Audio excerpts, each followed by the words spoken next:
In this video, you will find out the 5 ways in which you can engage with your tarot card.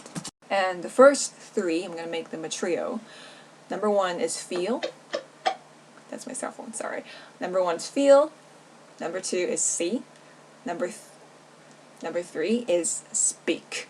So feel is really just picking up the general impressions that you get from a card, just engaging with your intuition, getting into the zone, and just looking at the card and see what jumps out at you. Like, for example, maybe you get like a really sad vibe from a really positive card. Then you can start with that. Or maybe there's this particular color that's attracting you for no reason, so maybe you can look into the symbolism of that color.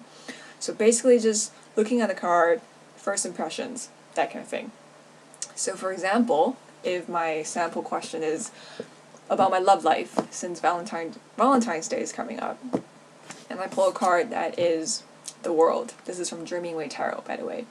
So the first thing I notice is there's this old guy, he's very comfortable with himself, he's sleeping, taking a nap, he was reading some storybook, he's just doing the things he enjoys doing, and just being comfortable with who he is, and also alone.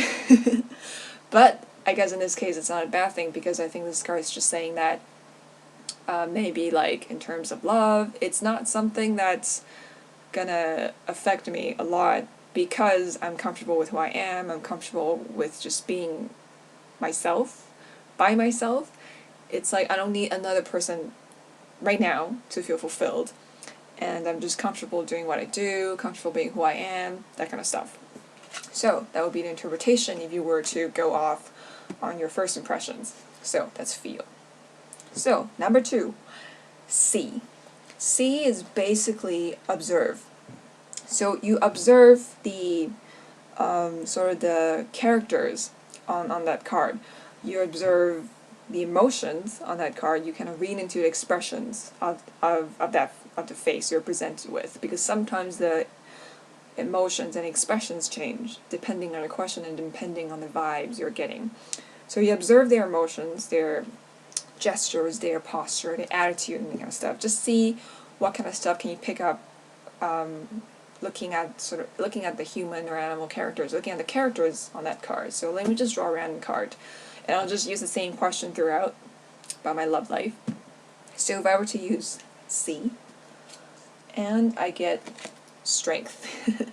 Interestingly, I usually link these 2 cards together, but alright, so if I were to observe this person, again, she's just completely calm, she's kind of absorbed, her eyes are closed, so that means she's listening in, right? She's listening to her heart. And she's also sort of, one hand is kind of draped across the lion's head, and the lion's very submissive to her.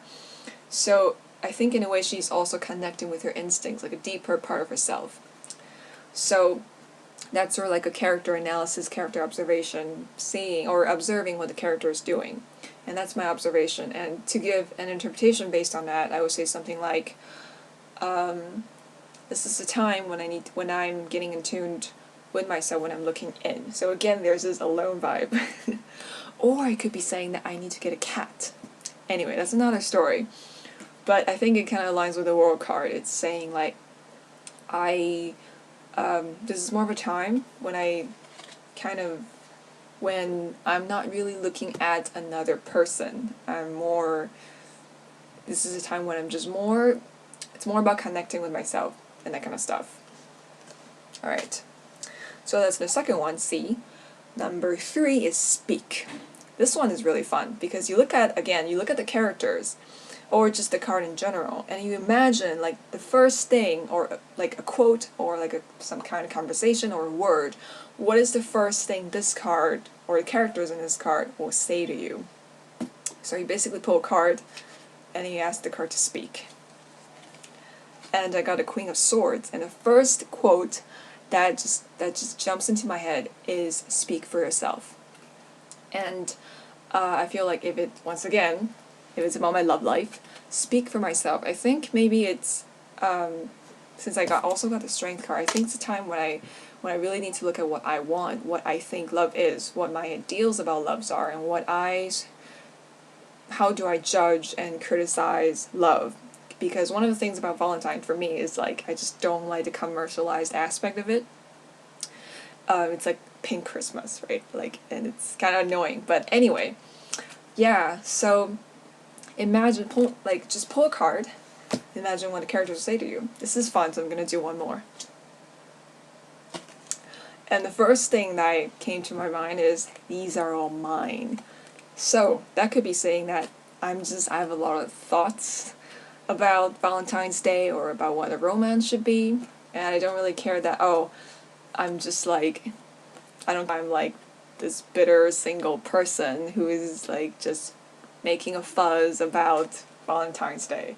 So that's the vibe I'm getting. Alright, so that's the trio. Feel,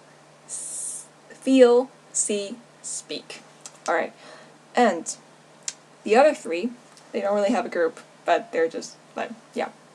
So, number 4, we have Animate, and this one's really fun. Basically, you just imagine the card. What would happen if the card comes to life? What would happen if you animate it? If it's a motion picture, if it's a scene from a motion picture, which part would start moving first? Or how are the characters start? How do the characters interact with each other? How do they move? Right? So, for example, I draw this card, which is 3 of Cups. First thing I see is this person just like, what's that word? Oh, this person raising the glass, giving a toast. There we go. Gosh. So this person giving a toast to two of his best friends, and they're having a good time. He's sort of opening himself up. He's like wearing his heart on his sleeve. He's like acknowledging his friends, that kind of thing. So this is about romance or Valentine's Day. This is probably saying that this is a time when I'm just gonna goof off with my friends. It's just gonna be a time when I acknowledge my friends. I'm just like, we don't need men. and just like having a good time and not really worry about the bigger picture kind of thing. Alright, so there you have it. Those are the 5 ways in which you can engage with a tarot card. And if I missed anything, if this gives you more ideas, let me know by commenting below. I'm really starting to sound like a YouTuber now. Alright, other than that, see you next time!